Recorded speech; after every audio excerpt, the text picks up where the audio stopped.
প্রিয় সুরাইয়া আক্তার, প্রত্যেকটা দিনের শুরু জানতে ইচ্ছে হয় আপনি কেমন আছেন। আশা করি যেখানেই আছেন ভালো আছেন, সুস্থ আছেন। আপনাকে কখনো সরাসরি দেখা হয়নি, মোবাইলের ছবিতে আপনাকে প্রথম দেখেছিলাম।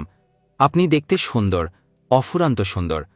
তখন থেকেই আপনাকে নিয়ে জানতে ইচ্ছে হয়, ভাবতে ইচ্ছে হয়।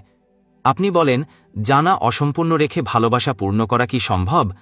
প্রতিদিন নিয়ম ভাবতে ভাবতে মনে হয় আপনার সাথে আমার প্রেম, গভীর ভালোবাসার সম্পর্ক। মোবাইলের ছবিতে আপনাকে রোজ নিয়ম করে দেখি। এই নিয়ম করে দেখার মধ্যে যেই আনন্দ আছে, মনে হয় এই আনন্দ আমার জীবনের সর্বশ্রেষ্ঠ মুহূর্ত।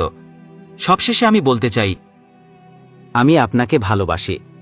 আমার ভালোবাসার মানুষ হয়ে সারা জীবনের জন্য কি আমার হবেন? আমি শুধু জানি আমি আপনাকে ভালোবাসি, অসীম ভালোবাসায়, নির্বিচারে ভালোবাসি। আপনি কি আমার হৃদয়ের এই অনুভূতি গ্রহণ করবেন? আপনার কাছে আমার একটাই চাওয়া, করুণা করে হলেও এ চিঠির উত্তর দিয়েন। ইতি হৃদয় আহমেদ, 28/7/2025।